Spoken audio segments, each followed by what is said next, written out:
This video is brought to you by patreon.com/worsttake. Get access to exclusive live streams and Discord servers, on-screen shoutouts, and early access to some videos when you join now. Help make sure that we can continue to make content like this by supporting the Patreon. Links are in the description down below.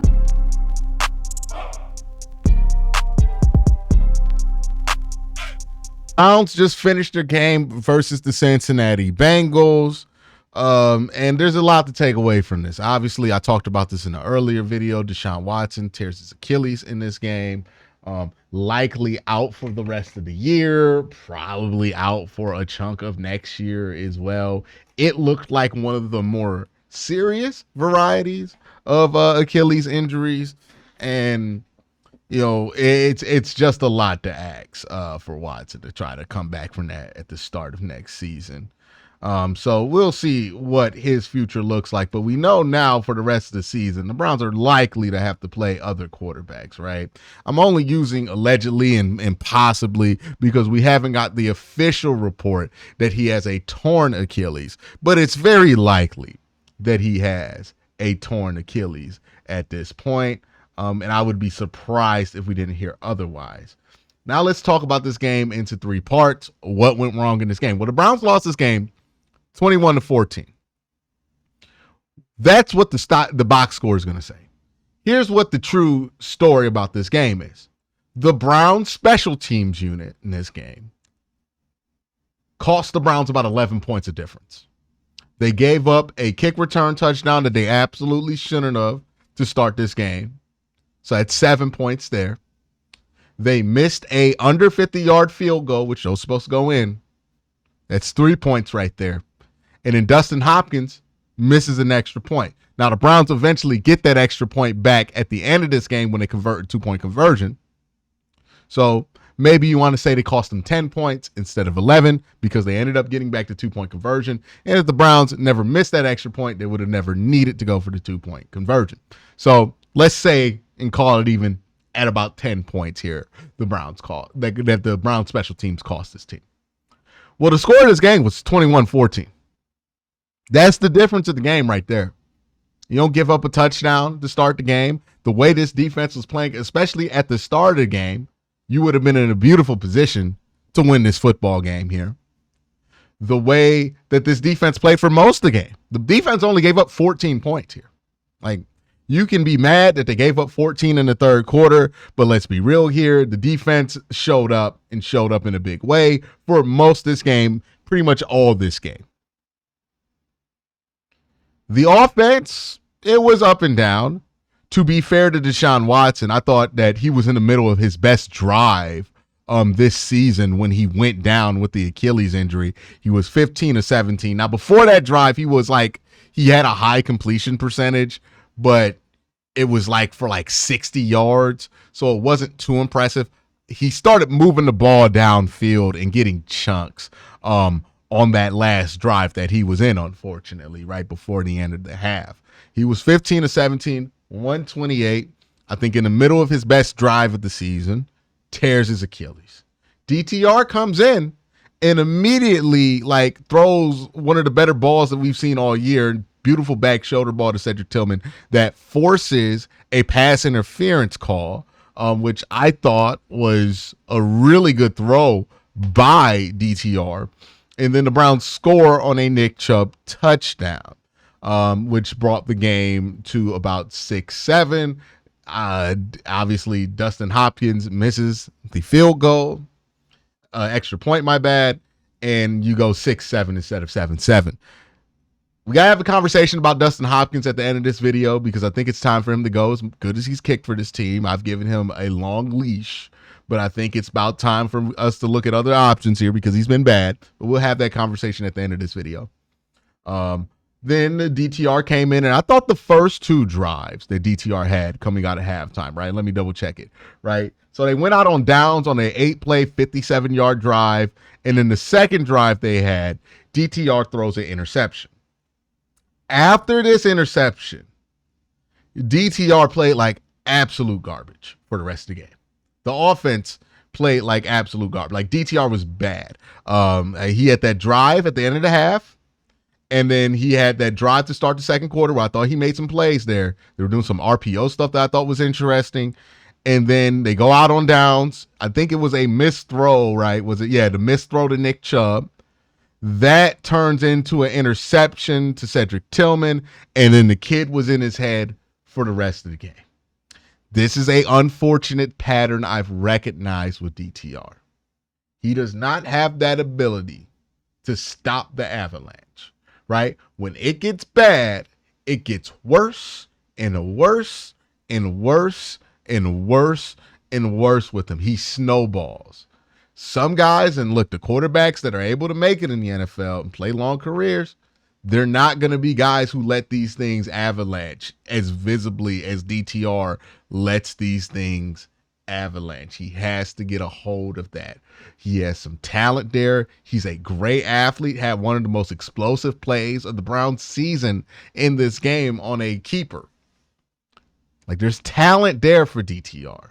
But right here, he's got to stop the snowballing.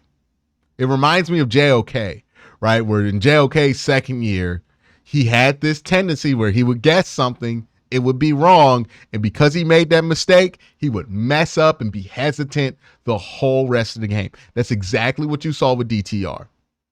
After he made that mistake, right, missed Nick Chubb, he was in his head, he threw an interception, and then he kept making mistake after mistake after mistake after mistake. He was hesitant to throw the ball. He's starting to try to spin out of these sacks when he doesn't have to. He's not making quick decisions. And then he throws an interception, throwing I don't know what on a dagger concept. And then he gets hurt. He hurt his hand. And Jameis Winston comes in. And Jameis Winston leads. What was the best drive of this game?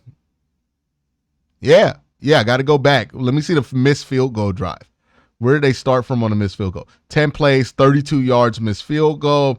The touchdown drive was 12 plays, 72 yards. So the touchdown drive at the end of the half was actually better, but still the second best drive of the game. 12 plays, 60 yards in a few minutes here for the Browns offense.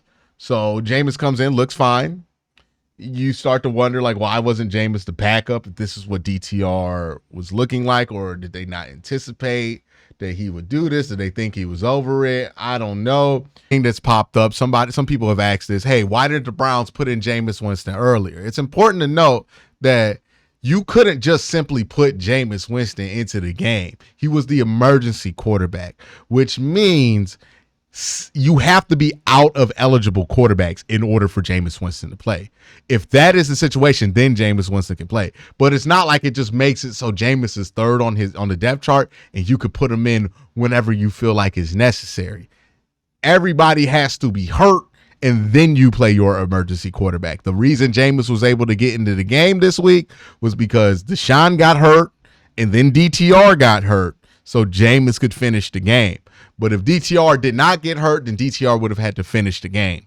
So that's why Jameis is able to play. I know a lot of people had that question. That's why that was the case. Now, if you want to debate whether Jameis should have been an emergency quarterback or not, I think that's a fair debate to have, right? I don't know what DTR showed behind the scenes to make him do that. I don't know what the thought process was. I know some people are going to think that the thought process was that it would get Watson booed less if Jameis wasn't out there, but I think that's not a great theory because the Browns fans in attendance probably weren't aware who was the emergency backup quarterback or who's active, who's not. And it wouldn't have changed the fact that fans would have booed Watson regardless because they're booing Watson, not like wanting somebody else to play. So I don't think that's why they didn't put Winston as the emergency backup quarterback. I think this might have been like they believed in DTR and they thought the DTR could show them something in case that Watson went out, or maybe they had a package of plays in that they were going to run DTR out there with in the second half of this game, but then Watson tore his Achilles and that kind of blew all that up. I don't know.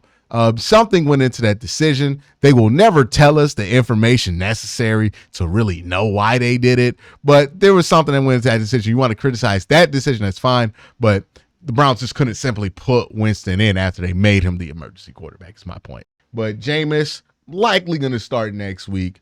We'll see what the offense looks like. And like the thing with Deshaun being out is that you do get to evaluate now the offense, because now you cannot blanket blame things on the bad quarterback play, right? Because you could look at the offensive line play and say, hey, man, the quarterback play seems to be playing a part of this. You could look at the bad wide receiver play and look at it and say, hey, the quarterback play seems to be contributing to this.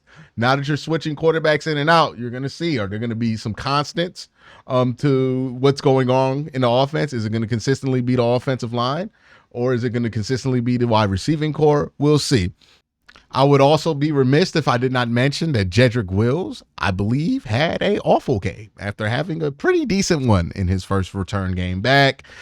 There were just way too many moments where you're just wondering, what is it that Jed Wills is supposed to do? And I had this fear about Jed Wills, is that Jed Wills seems like the kind of player you just can't have on a bad team. Because if you're playing well and you're 3 games above 500, Jed's going to be motivated. Jed's going to be locked in. But if your team stinks, and the Browns do stink at this point, oh boy, I'm worried about what Jed Wills is going to look like. Like, it's at the point where I'm like, hey man, James Hudson can't be worse. Like, that's how bad Jed Wills was in this game. I thought the rest of the offensive line held up pretty fine, but like Jed specifically just had some blunders in this game where it's just, you have to wonder, like, hey man, has he regressed to a point where he can continue to be out there? Serious question here.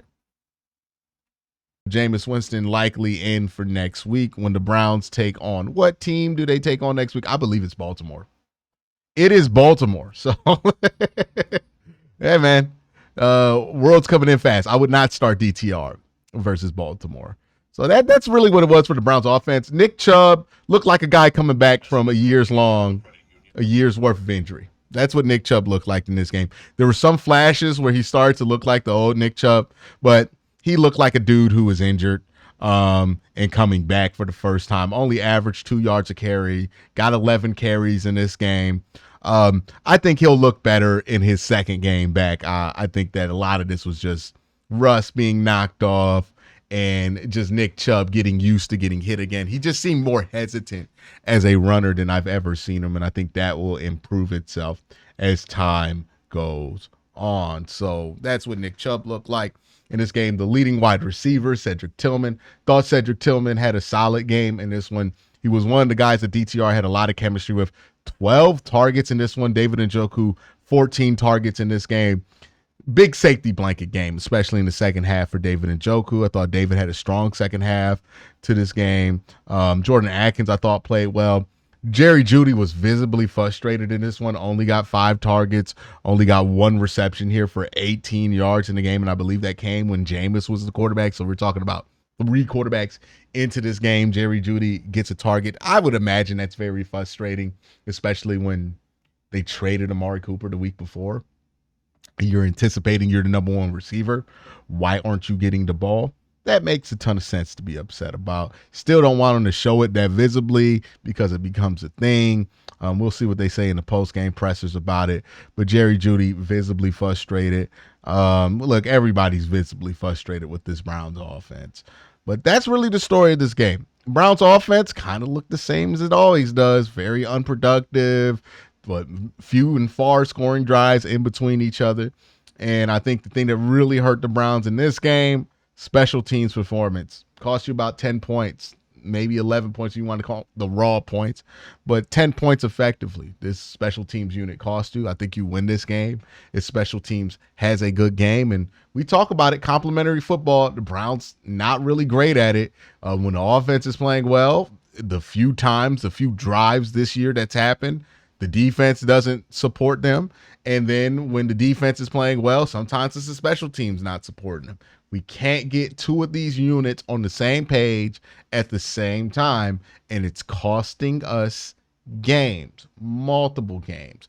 Penalties were another massive thing in this game, especially on the offensive side of the ball. Browns had like 6. It reminded me of week 1. We had like a bunch of illegal procedure penalties. We had just a bunch of procedural penalties, illegal man downfield, intentional grounding. All of the one play we had an intentional grounding and an illegal touching penalty. Just the penalties, it's far too late into this season to continue to have this issue with penalties. Whatever is going on between Kevin Stefanski and Ken Dorsey that is making it difficult to get these guys set offensively has to be resolved. It has to get resolved. Like, this is looking bad for both of these dudes. It doesn't look good for Kevin Stefanski. It doesn't look good for Ken Dorsey. And now that Deshaun Watson's not out there, these guys are going to get the brunt of the blame, and rightfully so, for how this offense looks going forward, because a lot of people were willing and understanding about Deshaun's not playing well at all. He's not seeing things. We don't know if it's the offense's fault. Well, now, if the same things are happening with Jameis Winston and the same things are happening with DTR, well, you got to solve for X there. What's the problem? It's going to be the coach. It's going to be the offensive coordinator. Obviously, they would get some blame in this situation. A lot of different ways to look at it, but the Browns are a 1-6 team, and they're not like a 1-6 team that doesn't look like a 1-6 team. They're a 1-6 team that, quite frankly, has earned that record, right? They have had multiple chances to win these games. Let me go through the Browns schedule real quick about the games that they have played in. Now, Dallas, they got their ass beat against Dallas. They weren't winning that game. I'll give you that one. Jacksonville, they almost lost that one. They came back, made a play last minute. Jacksonville choked that one away before you did.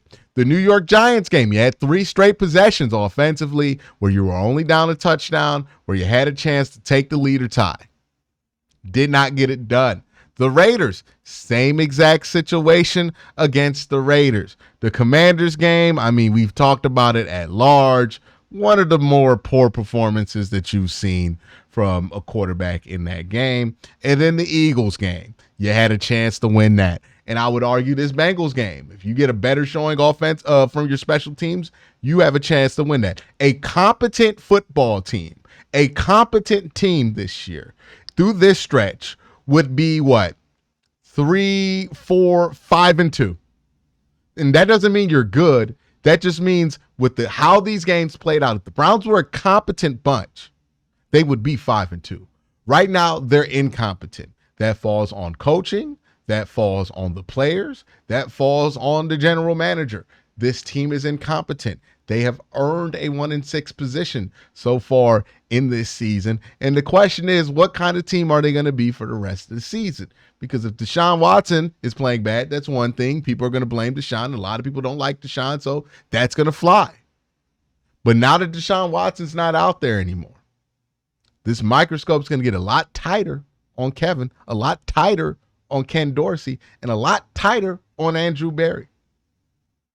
Because say what you want about anything else going on with this team, the one thing you could describe this team as to start the year, incompetent. Because again, a competent team is 5-2 in this stretch. A competent team gets one of those drives versus the Giants. A competent team finishes one of those drives against the Raiders. A competent team finishes the scoring drive against the Eagles. And a competent team doesn't give up 10 points on special teams. Without talking about Dustin Hopkins. A conversation needs to be had because it's not just this game that he's played poorly in or missed a field goal or extra point. It's been multiple games that he's missed an extra point, missed a field goal in. Look, the Browns signed him to a multi-year extension after what he did last year, and I thought that was pretty justified because Dustin Hopkins played very well. But the truth is that he's not playing well anymore. Now, the question is, do you stick with this? Is there any harm in sticking with this, or do you start looking for other guys that you would like to try out? I'm under the belief that I would like to start trying out other guys because what's the worst that guy? Like, you could just put Dustin Hopkins on as a backup or something like that and just kick other guys. I don't know. I think that it's time to start considering other options there because also Dustin Hopkins, like, made the mistake on the kickoff, right? Didn't kick it off where the coverage was, and that's partly why the kickoff return happened. So, like, it's not like the kickoff return touchdown was not his fault either. He makes a mistake on that. The same thing happens on the field goal. Like, it's just, there's been a lot of mistakes from the kicker. And we got to start having a conversation of if we want to move on or not. I think it's time to move on. I think there's been enough mistakes made that it's time to move on. Bubba Ventrone, not excused from this either. The only person I'm like, it's not their fault this week, Jim Schwartz. Jim Schwartz, good job. Only gave up 14 points to a Bengals offense that scored like 35 against Baltimore a couple weeks ago. I'm fine with Jim Schwartz. Everybody else, though, real questions about the competency level here, because this football team, for a team that's been coached by the same guy since 2020, they look incompetent right now. That can't be the case. They got to be competent for the rest of this season. But that's my thoughts. Let me know your thoughts in the comment section down below. Y'all have a great day. Have a better night.